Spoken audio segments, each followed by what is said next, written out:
Vamos estudar. Vamos estudar. Bem-vindos a mais um vídeo aqui do canal Estação Pimpolhos. Hoje aula de História. Se você veio procurando outra aula, vou deixar linkado aqui no izinho, é só você achar na playlist ali e assistir a aula. Já aproveita, deixa o seu like, aproveita, comenta aqui no canal também o que você está achando das aulas e fica atento que temos a nossa frase secreta. Dito isso, vamos para a aula. Para começar a nossa aula de hoje, nós vamos fazer a correção das atividades da aula passada, lá na página 86, número 1, letras A, B e C. Então, as questões eram baseadas nesse gráfico aqui, ó, que representa o número aproximado de imigrantes que chegou ao Brasil entre os anos de 1872 e 1929. E isso distribuídos de acordo com a nacionalidade. Então, nós temos ali a quantidade de alemães, espanhóis, italianos, japoneses, portugueses e também de outras nacionalidades que vieram para o Brasil. E aí vocês tinham 3 questões para responder. A primeira era: qual é o maior grupo de imigrantes que chegou ao Brasil entre os anos de 1972 e 1929? Se vocês olhassem lá no gráfico, vocês perceberiam que a maior quantidade, o maior grupo de imigrantes foram os italianos, né? Foram bastantes mesmo que chegaram aqui. E aí a letra B pedia qual era o menor grupo que chegou ao Brasil nesse mesmo período. E a resposta são os japoneses. Já a letra C pedia para você preencher a tabela abaixo com base nos dados do gráfico. Aí você tinha que registrar a nacionalidade e o número correspondente de imigrantes, colocando eles do maior para o menor grupo.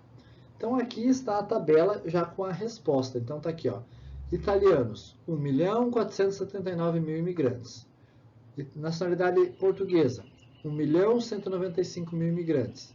Outras nacionalidades. E aí nessas outras nacionalidades estão ali franceses, portugueses, argentinos, uruguaios, etc. e tal. 606.000 imigrantes. Nacionalidade espanhola, 574.000 imigrantes. Nacionalidade alemã, 165.000 imigrantes. E nacionalidade japonesa, 86.000 imigrantes. Nessa tabela aqui a gente consegue perceber que a resposta da letra A e a letra B estão corretas. Por quê? Porque os italianos tiveram 1.479.000 imigrantes, enquanto os japoneses tiveram 86.000 imigrantes somente. Então a gente vê ali qual é o maior e o menor grupo. Então, feita a correção, vamos para a aula dessa semana. Para a aula dessa semana, a nossa leitura base é o nosso livro didático Novo Pitanguá de História, primeira edição do 4º ano. Capítulo 3, unidade 6, páginas 88 até 91. Dessa vez nós vamos trabalhar somente uma unidade, né? Na aula passada nós trabalhamos 3 unidades.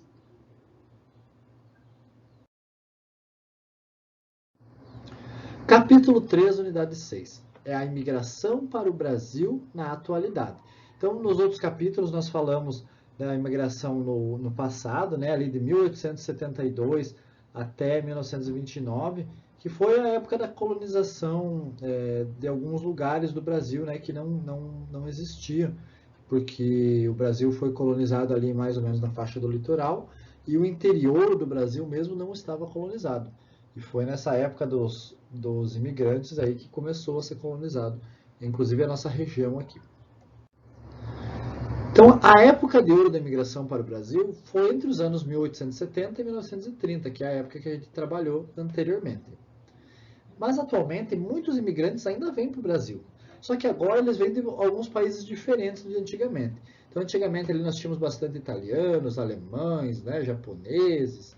Mas, hoje em dia eles continuam vindo, né, ainda tem imigrantes desses países, mas outros países começaram a vir para cá.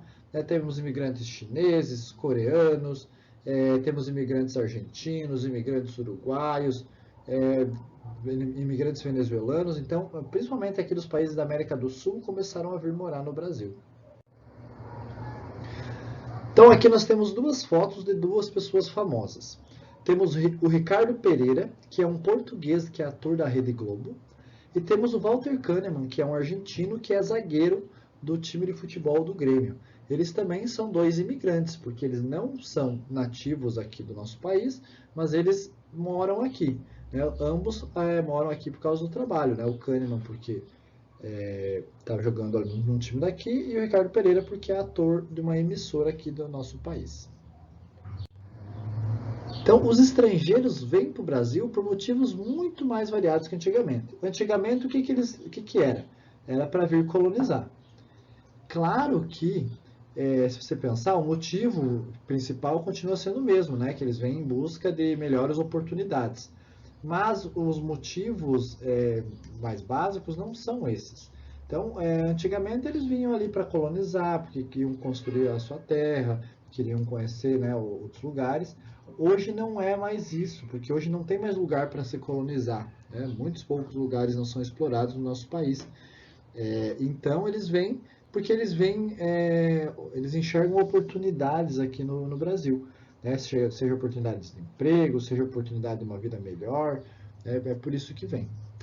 E como exemplo disso, nós temos que 62 jogadores estrangeiros foram inscritos na Série A do Brasileirão 2020 no começo do ano. Para quem não acompanha futebol, a Série A é o campeonato mais importante aqui do nosso país. E 62 estrangeiros é um número bem grande se a gente pensar que o campeonato tem 20 times. Então são em média, mais de 3 jogadores estrangeiros por time. Né? E isso inscritos no começo do campeonato. Né? Então chegaram mais jogadores depois. Então, só para vocês terem um exemplo de como vem imigrantes direto aqui para o nosso país. A BRF de Francisco Beltrão, que é a Brasil Foods, né, a antiga Sadia, que é a união entre a Sadia e a Perdigão, que é uma empresa de alimentos aqui da nossa cidade, ela tem muitos estrangeiros trabalhando na linha de produção. Né, muitas pessoas de fora que vêm trabalhar ali. Para viver e trabalhar no país que escolheu, o imigrante deve ter um visto, tá? Ele não pode chegar aqui e simplesmente, quero mudar de país, vai para outro país e beleza. Não, precisa ter um visto, que é uma espécie de uma autorização do governo. Então o imigrante vai lá na embaixada do país, vai lá na Receita Federal e tenta conseguir vistos. O Brasil é um país relativamente fácil de liberar um visto. Mas existem outros países, como por exemplo os Estados Unidos, que não é tão fácil assim você conseguir um visto. E existem vários tipos de visto. Existe visto para estudante, existe visto temporário para trabalho, existe visto para sempre. Então isso depende muito de cada tipo de visto, essa autorização. O Brasil é bem fácil de conseguir. Mas mesmo assim, tem pessoas que são imigrantes ilegais e por isso não conseguem um bom emprego. Então, quando a pessoa não tem esse visto, ela é como se ela não existisse para o país. Então, ela não tem direitos. Então, por exemplo, se a pessoa ficar doente, ela não pode ser atendida pelo SUS, que é o nosso Sistema Único de Saúde, porque ela não é uma pessoa brasileira ou estrangeira com visto para o Brasil. Então, ela vai ter que achar outra forma de ir no médico. Ou ela vai ter que pagar muito caro, ou ela vai ter que voltar para o seu país e fazer sua consulta lá. Mas esses imigrantes ilegais, normalmente eles já saem do país do país de origem deles por algum motivo meio forte, né? Às vezes ele é fugitivo, às vezes ele realmente não tem condições mais de morar lá e também não tem condições de conseguir um visto aqui, ele vai tentando só sobreviver. Só que quem não tem esse visto, então não tem direitos fundamentais. Um dos direitos fundamentais é trabalhar com a carteira assinada. E essa pessoa não consegue. Então a pessoa tem que ficar fazendo o que a gente chama de bicos, né? Trabalhos temporários, ou fazendo trabalhos aí recebendo muito pouco salário, quase na condição de escravos. Aí lembra que a gente trabalhou os escravos? Os escravos eles não recebiam. Né? Hoje nós temos trabalhos que têm condições análogas ao escravo. O que é análogo? Análogo é muito parecido. Não é que a pessoa não receba, ela recebe, mas a quantia é tão sem valor, a quantia que ela recebe, que é como se fosse um trabalho escravo. Então tem que também cuidar, né? E é proibido no Brasil você ter qualquer trabalho análogo ao trabalho escravo. Então as pessoas vão trabalhar nas minas de carvão, vão trabalhar nas minas de ouro, ou às vezes ficam aí mendigando mesmo pelo Brasil. E também um dos direitos que a pessoa não tem é o direito à educação. Então, por exemplo, se uma criança vir para o Brasil como imigrante ilegal, ela não vai poder estudar em nenhuma escola, ela não vai poder se matricular, porque ela não vai ter o visto. Então, é bem complicado você vir para qualquer país como imigrante ilegal, né? No Brasil, ainda mais. E aí, quando descobrem que você é um imigrante ilegal, o que acontece? Eles avisam lá o teu país de origem e aí você é obrigado a voltar, né? É uma extradição que acontece, o nome da palavra. Você é obrigado a voltar para o seu país. Mas nem sempre as pessoas vão para outro país por vontade própria, né? Tem alguns motivos que levam as pessoas a deixar o seu país de origem para viver em outro. Alguns desses motivos são perseguição política, guerras e também desastres naturais. Né? Pode ter acontecido um terremoto, pode ter acontecido um tsunami, pode ter acontecendo uma guerra e as pessoas fogem de um país para o outro para escapar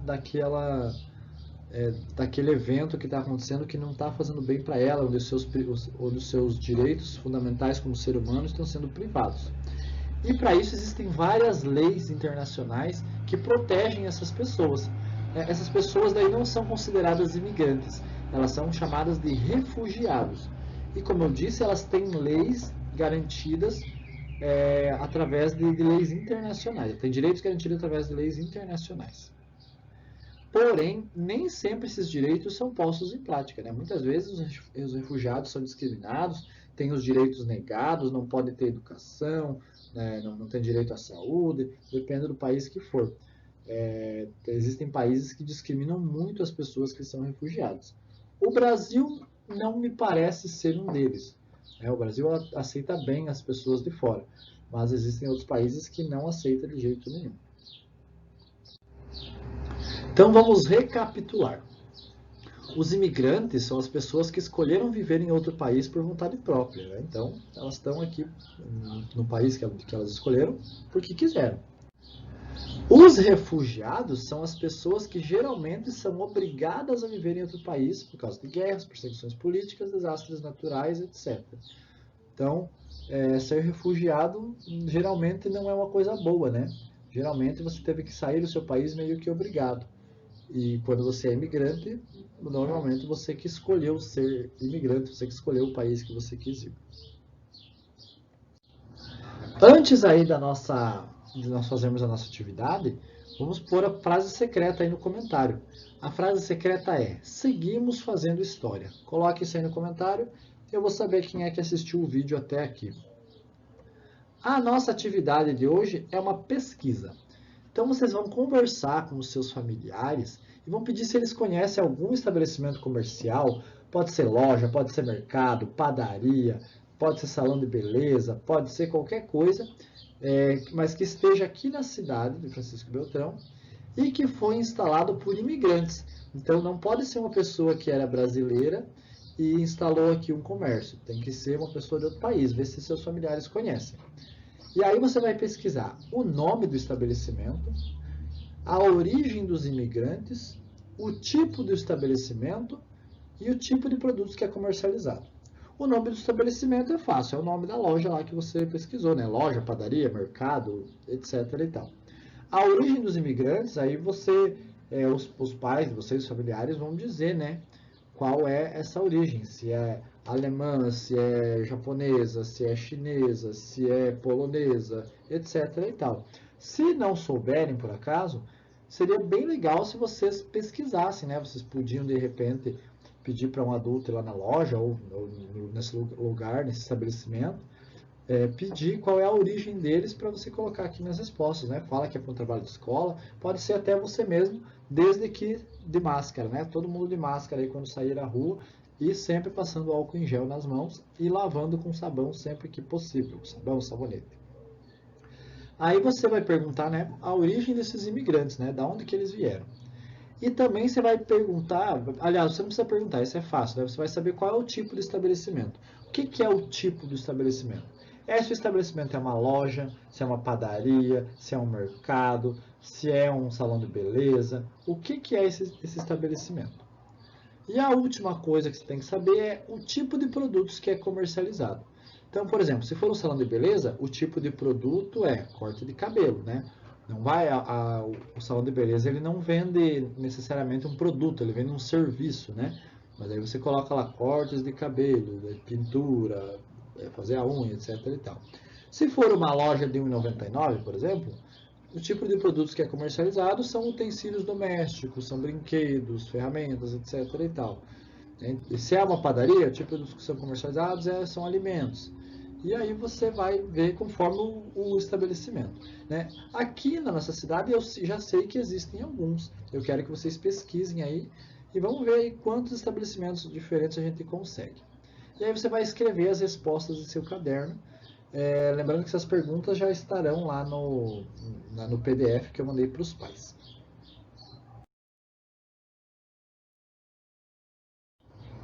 Bom, pessoal, essa foi a aula de hoje. Pesquisem muito bem aí, escrevam a pesquisa, mandem a foto para mim da pesquisa feita.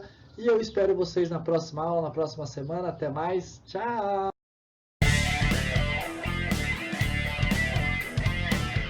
Estação Pimpolho.